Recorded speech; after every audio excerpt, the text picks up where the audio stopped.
Welcome to the channel, folks. So today's video is going to be covering a viewer requested video, and this is going to be going over the Purolator series of filters. As you can see here, I got the whole lineup of Purolator. I got the Purolator Standard, which is the premium engine protection, then the Purolator 1, which is the advanced engine protection, and the Purolator Boss, which is the maximum engine protection when it comes to filters. Now, there's benefits of each one, okay? As you can see, this is a 10,000 mile filter. This is a 15,000 mile filter because it has a synthetic blend media. And the Purolator Boss has a 20,000 mile rating because of a fully synthetic media. It's great that Purolator states this right on their boxes because a lot of other brands do not state whether it's a synthetic blend, a fully synthetic media, or whatnot on their filters. So it's very nice that Purolator goes ahead and states this right on the box. That way there's no confusion and you know what you're getting. So these are all made in the USA, okay? So from the very basic model to the more premium model, you have a USA made filter, okay? So there's no playing around with manufacturing overseas or in Mexico like some of the other brands I've covered in separate videos. Their premium filter usually is a USA filter, and then all the other ones are made in Mexico or Vietnam or Taiwan or made in China, you name it. So it's good that the whole lineup is made in the United States. Okay, so that's great. And America first. So we're going to go over one by one. We're going to disassemble these filters. They're brand new filters, all for the same exact application for a Subaru 2.0 engine. And we're going to go ahead and examine the internals and see what the similarities and the differences are from each one as you kind of step up all the way up to the Purolator Boss, okay?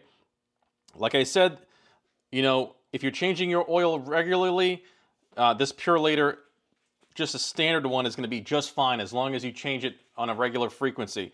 If you want more protection, 15,000 or 20,000, and you use synthetic oils, okay, you're going to want to either use the Purolator 1 or the Purolator Boss is a good choice, okay? But at first glance, they all look exactly the same besides the color from the outside, okay? But let's go ahead and start off with the Purolator Standard series, okay? So this one here, the red one, and then we're going to work our way up, okay? So I'm just going to pull these out of the way for now. Okay, so now we are going to be opening up the Purolator 1, which is the blue filter. And this is rated for 15,000 mile, and it has a synthetic blend media, okay? So that's something to note. And it's a very popular filter, as you know, if you're trying to watch this. So let's put that onto the side there. Let's crack this thing open. So the very first thing I notice is that the seal has like ridges. Okay, this is like one of the only ones I've seen that have ridges. The other ones do not. Okay, the other series of Purolator filters. So the base plate looks exactly the same. Housing's the same. Only difference is the labeling. So you have the labeling for the one filter. Blue paint job with a nice sparkle on there. Okay. Gloss finish. It's all pretty much standard. Let's go ahead now and crack this thing open with the oil filter tool. It doesn't need a lot of pressure to crack this thing open. You just need to score it.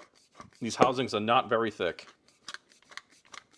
I'm not even going to bother to measure the housings because I don't think that's a very important factor at all, okay, when it comes to the quality of an oil filter.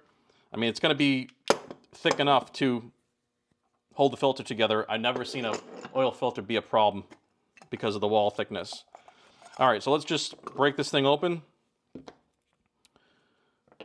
Base plate looks exactly the same. We have the same exact type of filter element, all metal, with the all metal bypass valve. You have the leaf spring in there inside the housing, same kind of design. We also have the same exact silicone anti-drain back valve flapper. Okay, so that does the job exactly the same as the red one. Literally the same exact thing. But we'll go over the similarities and differences at the very end of the video, and I'll show them like side by side. But yeah, that there is the base plate. Inlets and outlets are the exact same size. Okay. Silicone flappers, anti-drain backs are of the highest quality. It's better than the nitrile stuff. The nitrile is typically like a black color, okay, if you don't know. And the filter element on the inside, exactly the same. Got the spiral kind of metal core. And the filter media, this is a synthetic blend as according to the box right here. Okay, which is great because it's more durable. Feels like the same thickness on the housing itself. And that pretty much is the Purolator 1. It's, you know, a higher quality filter, but you get the advantage of that extended period of 15,000 miles between intervals. But the same exact pressure on that bypass valve. Man, that takes a lot of force, okay? I can barely move that, even with like a sharp, blunt tool like this. It takes a lot of force. But that's something that's interesting. They all have the same, more premium, more difficult stiff spring, the clock spring here for the bypass valve, also seen in Mobile 1 and the Wix XP filters. So let's go ahead and move along now to the next one, which is going to be the Purolator Boss.